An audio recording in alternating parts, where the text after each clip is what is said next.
DK Shivakumar ನೇತೃತ್ವದ ಸರ್ಕಾರ ರಚನೆಗೆ ಕ್ಷಣಗಣನೆ ಆರಂಭವಾದ ಹಿನ್ನೆಲೆ ಚನ್ನಗಿರಿ ಶಾಸಕ ಶಿವಗಂಗಾ ಬಸವರಾಜ್ ಪರ ಸ್ವಾಮೀಜಿಗಳು ಬ್ಯಾಟಿಂಗ್ ಅನ್ನು ಮಾಡಿದ್ದಾರೆ. ಶಿವಗಂಗಾ ಬಸವರಾಜ್ಗೆ ಮಂತ್ರಿಗಿರಿ ನೀಡುವಂತೆ ಒತ್ತಾಯವನ್ನು ಮಾಡಿದ್ದಾರೆ. ಶಿಲಾಮಠದ ಡಾಕ್ಟರ್ ಅಭಿನವ ಸಿದ್ಧಲಿಂಗ ಶಿವಾಚಾರ್ಯ ಶ್ರೀಗಳು ಒತ್ತಾಯವನ್ನು ಮಾಡಿರೋದು. ದಾವಣಗೆರೆ ಜಿಲ್ಲೆ ಚನ್ನಗಿರಿ ತಾಲೂಕಿನ ಶಿಲಾಮಠದ ಸ್ವಾಮೀಜಿಯವರು ಶಿವಗಂಗಾ ಬಸವರಾಜ್ಗೆ ಕ್ಷೇತ್ರದ ಬಗ್ಗೆ ಸಾಕಷ್ಟು ಕಾಳಜಿ ಇದೆ, ಅವರಿಗೆ ಸಚಿವ ಸ್ಥಾನವನ್ನ ನೀಡಿ ಅಂತ ಸ್ವಾಮೀಜಿ ಒತ್ತಾಯವನ್ನ ಮಾಡಿರೋದು. ಇದೀಗ ಡಿಕೆ ಶಿವಕುಮಾರ್ ನೇತೃತ್ವದ ನೂತನ ಸರ್ಕಾರ ರಚನೆಗೆ ಕ್ಷಣಗಣನೆ ಆರಂಭವಾಗಿರುವ ಬೆನ್ನಲ್ಲೇ ಚನ್ನಗಿರಿ ಕ್ಷೇತ್ರದ ಕಾಂಗ್ರೆಸ್ ಶಾಸಕ ಶಿವಗಂಗಾ ಬಸವರಾಜ್ ಅವರಿಗೆ ಸಚಿವ ಸ್ಥಾನ ನೀಡಬೇಕೆಂದು ಚನ್ನಗಿರಿಯ ಶಿಲಾಮಠದ ಶ್ರೀಗಳು ಒತ್ತಾಯವನ್ನ ಮಾಡಿರೋದು.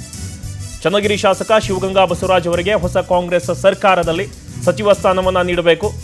ಇನ್ನು ಶಿವಗಂಗಾ ಬಸವರಾಜ್ ಅವರಿಗೆ ಕ್ಷೇತ್ರದ ಜನರ ಸಮಸ್ಯೆಗಳು, ಚನ್ನಗಿರಿ ತಾಲೂಕಿನ ಸಮಗ್ರ ಅಭಿವೃದ್ಧಿಯ ಬಗ್ಗೆ ಒಂದು ಉತ್ತಮ ದೃಷ್ಟಿಕೋನ ಹಾಗೂ ಕಾಳಜಿ ಇದೆ. ಸೊ ಇವರಿಗೆ ಮಂತ್ರಿಗಿರಿಯನ್ನ ಕೊಟ್ಟರೆ ತುಂಬಾ ಹಿತವಾಗುತ್ತೆ. ಡಿಕೆಶಿ ಸಚಿವ ಸಂಪುಟವನ್ನ ಸೇರೋದಕ್ಕೆ ಹಲವು ಹಿರಿಯ ಮತ್ತು ಕಿರಿಯ ಶಾಸಕರು ಕಸರತ್ತನ್ನ ನಡೆಸ್ತಾ ಇದ್ದು, ಈ ಮಧ್ಯೆ ಸ್ವಾಮೀಜಿಗಳು ಶಾಸಕರ ಪರವಾಗಿ ಧ್ವನಿಯನ್ನ ಎತ್ತಿರೋದು ರಾಜಕೀಯ ವಲಯದಲ್ಲಿ ಗಮನವನ್ನ ಸೆಳೆದಿದೆ.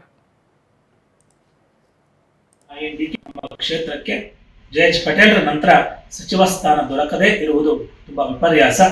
ಆ ಒಂದು ಕೊರತೆಯನ್ನ ನಮ್ಮ ಕ್ಷೇತ್ರಕ್ಕೆ ಸರಿದೂಗಿಸುವಂತ ಕೆಲಸವನ್ನ ಪ್ರಸ್ತುತ ಡಿ ಕೆ ಶಿವಕುಮಾರ್ ಅವರಿಗೆ ಆಶಾವಾದಿಯಾಗಿದ್ದಾರೆ. ಅವರ ಒಂದು ಸಾರಥ್ಯದಲ್ಲಿ ಚನ್ನಗಿರಿ ಕ್ಷೇತ್ರಕ್ಕೆ ಒಳ್ಳೆಯ ಸ್ಥಾನಮಾನಗಳನ್ನ ಕೊಟ್ಟು ಮುನ್ನಡೆಸುವಂತ ಕೆಲಸಗಳಿಗೆ ಅವಕಾಶ ಕೊಡ್ಲಿ ಅಂತ ಶುಭವನ್ನು ಹಾರೈಸ್ತಾ ಇದ್ದೇವೆ. ಇದು ನಮ್ಮ ಮಾತಲ್ಲ, ಇಡೀ ನಮ್ಮ ಸಮಾಜದ, ನಮ್ಮ ಸಂಸ್ಕೃತಿ ಪರಂಪರೆಯನ್ನು ಆಚರಣೆ ಮಾಡುವಂತ ಎಲ್ಲ ರೈತರ ಮತ್ತು ಮುಖಂಡರುಗಳ ಮಾತನ್ನ ನಿಮ್ಮೆಲ್ಲರ ಮುಂದೆ ಹಂಚಿಕೊಳ್ತಾ ಇದ್ದೇವೆ. ನಮ್ಮ ಕ್ಷೇತ್ರಕ್ಕೆ ಜಯೇಶ್ ಪಟೇಲ್ರ ನಂತರ ಸಚಿವ ಸ್ಥಾನ ದೊರಕದೇ ಇರುವುದು ತುಂಬಾ ವಿಪರ್ಯಾಸ.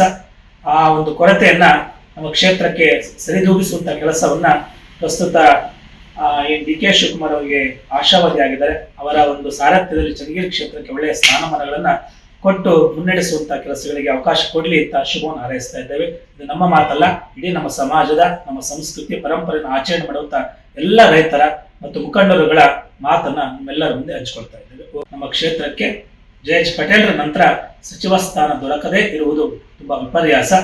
ಆ ಒಂದು ಕೊರತೆಯನ್ನ ನಮ್ಮ ಕ್ಷೇತ್ರಕ್ಕೆ ಸರಿದೂಗಿಸುವಂತ ಕೆಲಸವನ್ನ ಪ್ರಸ್ತುತ